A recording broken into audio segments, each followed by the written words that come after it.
ផ្លាស់ប្ដូរមិនមែនបានន័យថាបោះបង់នោះទេអ្នកទាំងអស់គ្នាដែលធ្លាប់លេងហ្គេមផ្សេងៗក៏អាចនៅលេងហ្គេមផ្សេងៗបានជាធម្មតាគ្រាន់តែថាពួកយើងក៏អាចមកលេងជាមួយនឹង Game Honor of King ដើម្បីទទួលយកនូវបទពិសោធន៍ថ្មីផងដែរជាក់ស្ដែងទៅដូចជាខ្ញុំអញ្ចឹងជាអ្នកធ្វើវីដេអូរឿងឥឡូវនេះខ្ញុំក៏បានផ្លាស់ប្ដូរដើម្បីទទួលយកនូវបទពិសោធន៍ថ្មីផងដែរតែមិនមែនបានន័យថាបោះបង់នៅវីដេអូដែលខ្ញុំធ្វើរឿងនោះទេជាក់ស្ដែងទៅខ្ញុំមិនមែនបានផ្លាស់ប្ដូរខ្លួនឯងពីធ្វើរឿងតែមួយមុខហើយរត់មកធ្វើវីដេអូហ្គេមមួយទៀតនោះទេក៏ប៉ុន្តែឥឡូវនេះខ្ញុំក៏បានធ្វើការផ្លាស់ប្ដូរនៅចំណងជើងរឿងមួយដែលខ្ញុំបានដាក់ចំណងជើងថាព្រះបង្ហាញខ្លួនទៅជាអាទិទេពប្រមាញ់វិញ្ញាណហើយបើសិនជាអ្នកទាំងអស់គ្នាចង់ទស្សនាតាមលំដាប់លំដោយអាចទៅស្វែងរកមើលបានហើយដោយសារតែប៉ុន្មានថ្ងៃខាងមុខវាគឺជាថ្ងៃពិធីបុណ្យអុំទូកដូច្នេះហើយខ្ញុំនឹងដកយកនៅតួអង្គមួយដែលវាជិះទូកនៅក្នុង Game Honor of King ដើម្បីលេងឲ្យអ្នកទាំងអស់គ្នាបានទស្សនាផងដែរប៉ុន្តែដោយសារតែខ្ញុំជិះទូកនេសាទត្រីយូរទៅក៏មានលុយទិញរទេះសេះដឹកត្រីបោះដុំវិញម្ដងហើយបន្ទាប់ពីបោះដុំត្រីមានលុយហើយខ្ញុំក៏បានយកលុយទៅទិញយានមួយនេះអាចយកទាំងប្រយុទ្ធអាចយកទាំងជីហើយដូច្នេះខ្ញុំក៏យកវាទៅនេសាទនេះបន្ទាប់ពីនេសាទនេះហើយខ្ញុំក៏បានយកនាគនេះមកធ្វើ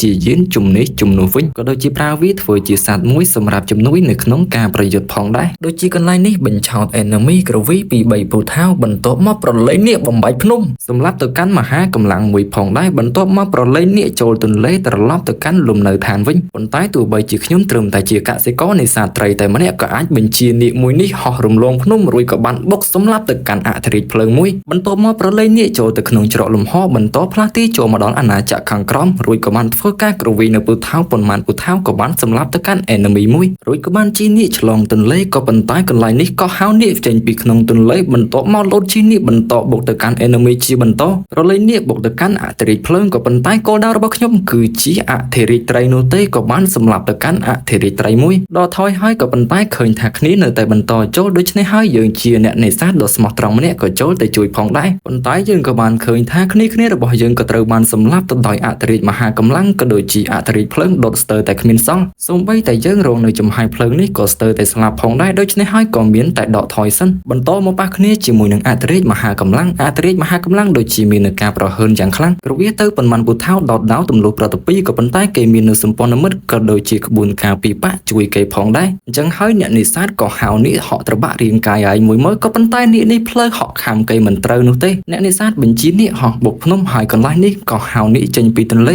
េទៅវាប្រហារគេនៅក្បែរជើងភ្នំក៏ប៉ុន្តែគេក៏បានប្រើនៅអក្សរវិរុទ្ធដើម្បីការពារខ្លួនដូច្នេះហើយមិនអាចសម្លាប់បាននោះទេសម្ព័ន្ធមិត្តរបស់គេក៏បានមកដល់កន្លែងនេះអ្នកនេសាទបដូរជីវិតដែរស្លាប់មួយស្មើបន្ទាប់ពីប្រមូលផ្ដុំនៅធម្មពលមេឃដីក៏បានកើនឡើងមកវិញផងដែរបញ្ជានាគឲ្យហោះនៅលើផ្ទៃមេឃរួចក៏បានលោតជិះហោះទៅបុកសត្រូវដើម្បីជួយសម្ព័ន្ធមិត្តនៅក្នុងបករបស់យើងដូចគ្នាគ្រវាទៅប៉ុន្មានពូថៅប្រើដាវទម្លុះប្រតិពីក៏ប៉ុន្តែគ្នារបស់យើងដូចជាមិនចង់ដកនោះទេអញ្ចឹងហើយគឺមានតែជួយប្រយុទ្ធនៅសម្ព័ន្ធមិត្តរបស់យើងអាចធ្វើការសម្លាប់ទៅកាន់ក្រុមសត្រូវប៉ុន្មានអ្នកផងដែរក៏ប៉ុន្តែមើលទៅកាន់លបងកម្លាំងយក្សនេះមាននៅគ្រឿងសឹកអមតៈដូច្នេះហើយគឺពិបាកនៅក្នុងការសម្លាប់មែនទែនអធិរាជពូថៅក៏បានមកផងដែរក៏ប៉ុន្តែស្របពេលដែលយើងអស់ធម្មពលវិញ្ញាណដូច្នេះហើយក៏មានតែដកខ្លួនចេញសិនតែប៉ុណ្ណោះកន្លែងនេះប្រើប្រាស់នៅស្នៀតនាគបំបាយភ្នំក៏ប៉ុន្តែអធិរាជមហាកម្លាំងពិតជាខ្លាំងមែនទែនលោតទៅផ្នែកខាងលើប្រើប្រាស់នៅស្នៀតបំបាយធរណីធ្វើឲ្យរំជួយប្រតិពីសូម្បីតែយើងក៏ពិបាកនឹងទប់ខ្លួនផងដែរក៏ប៉ុន្តែដោយសារតែមាននៅការជួយអំពីសម្ព័ន្ធមិត្តរបស់យើងក៏អាចសម្លាប់ទៅកាន់អធិរាជមហាកម្លាំងប៉ុន្តែអធិរាជពូថៅក៏បានចូលមកដល់ខ្ញុំឆ្ងល់ហេតុអ្វីបានជាសម្ព័ន្ធមិត្តរបស់ខ្ញុំមិនប្រើប្រាស់នៅរបាំងការពារដើម្បីជួយខ្ញុំដូច្នេះហើយក៏បានបាត់បង់ជីវិតនិងកើតឡើងមកវិញដោយសារតែធម្មពលមេឃដីផងដែរប៉ុន្តែដូចជាពាក្យគេថាកូនប្រុសចាំ10ឆ្នាំចាំសងសឹកក៏វាមិនយឺតពេលដែរដូច្នេះហើយក៏បានប្រើប្រាស់នៅស្នៀតនាគបំបាយភ្នំធ្វើការខំទៅកាន់អធិរាជពូថៅនិងបានសម្លាប់គាត់ដើម្បីសងសឹកវិញផងដែរ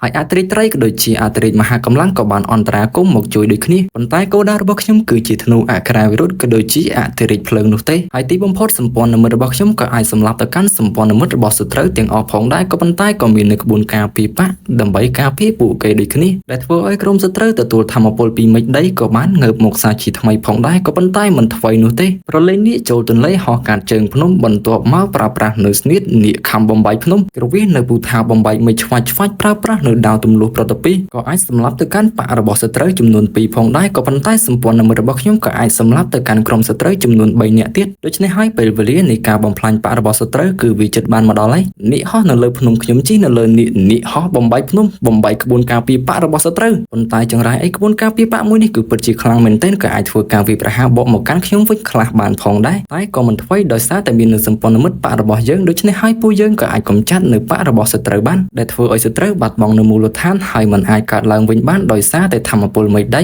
កុំភ្លេចចុច follow ឲ្យបេះដូង report ក៏ដូចជា save វីដេអូខ្ញុំម្នាក់មួយផងជាលើកទី1ដែលខ្ញុំលេងជាមួយនឹងតួអង្គជិះទូកមួយនេះហើយក៏ជាវីដេអូទី2ដែលខ្ញុំធ្វើអំពី game ផងដែរ